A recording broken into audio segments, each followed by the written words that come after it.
Let's use the block standard this time, but we're going to do a damage block type. So let's go ahead and go to our plus and go back to our tile set default. And there is a block damage state. What this is basically saying that we're going to set it up so that every time it gets hit or hurt, that we can actually transition between different parts and pieces. There is a idle state and a start state, so meaning that you can have a start, which is a one-time loop, and then it goes to the idle state for it. So you may want to have something that happens and then it transitions to the looping state of that item happening over and over again. We have a dead state. The dead state we're actually doing is going to be an invisible one. So it actually goes to, when it gets to this point, it's just going to be visibly gone from the end user, but if you wanted something else left over, you could. Alright, so we'll make sure the animation check is on and select the folder, have the process. Alright, so click on the block damage here. Again, we're going to use the block standard for it, but on the description, we'll just say block and then damage. Alright, and this will be the damage state. There we go. General settings, visible, receive light, yes. Image offset will keep the same. Frame rate, if you were going to apply an animation to it, you may want to take it down. We have 2 animations, so I'm actually going to lower this to, we'll go for about 3. That way the idle and the start animation, idle animation will show when you're actually playing it. It'll go slow enough you'll be able to see it. Alright, we have the thumbnail image. Let's put that one in here.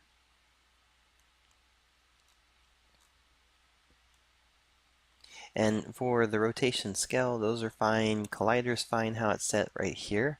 The damage state will actually have an option for how often, whether you want it to turn on or turn off.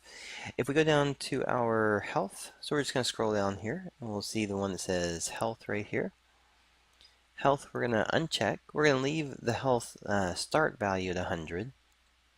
We're going to, if you wanted to, you could actually say health regenerate, and because we're going to use damage states for it, you could actually have it where it's used to use for the regenerate state. Alright, so health is on. Hit points we just want to enable. It's not going to apply damage, but it is going to receive.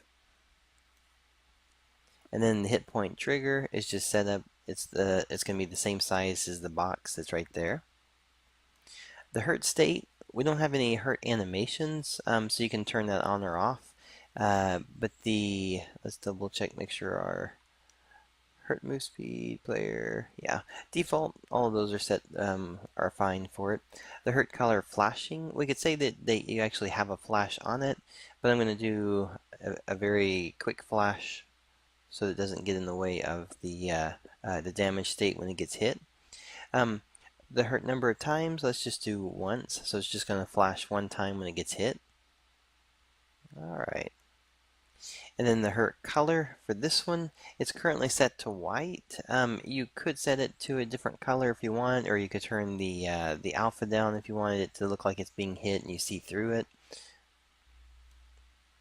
So our main rollout that we're going to focus on is the damage rollout. This is going to be the one that's going to have the animations and the audio clips and making sure you can enable things. We're going to be enabling each state on here. By default, it's 80, 60, 40, 20, which is actually a good value to go with. I'm going to go with the start, so we'll say damage 1, which will be A. And notice the ones that have letters versus numbers on it, this is actually so that the current importing works smooth with it.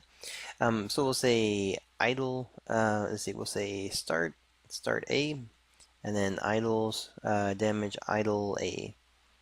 Alright, and then just do the same thing for the others. We're just going to say the damage 2, B, start, and idle. Alright, and then 3, enable it. And we'll do C, start, and C, idle.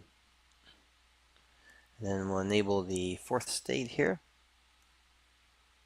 and start on D, and the idle on D right there. Alright, and then for our die state, when it gets to this state, we're actually going to use the dead and the die states for them. That way it goes to a blank one, but you could still leave it in if you want to. Also, just to take note is that on these options, there is a option for collider for each state. So if you want to get it, for instance, this one just has a single piece at the very bottom. If you want to be able to walk through it, then you could say that at state 4, the collider turns off, and then the player could walk through some of just the little rubble and stuff that's left. Alright, so there we go. That ought to get us set up for all the different states there. The one thing I am going to turn off, though, is the explode. We don't really need the explode happening for this, not to have a radial effect or anything on it. We'll just say that it's just simply being broken into pieces as it goes away. Alright, and that should finish us off on the block damage state.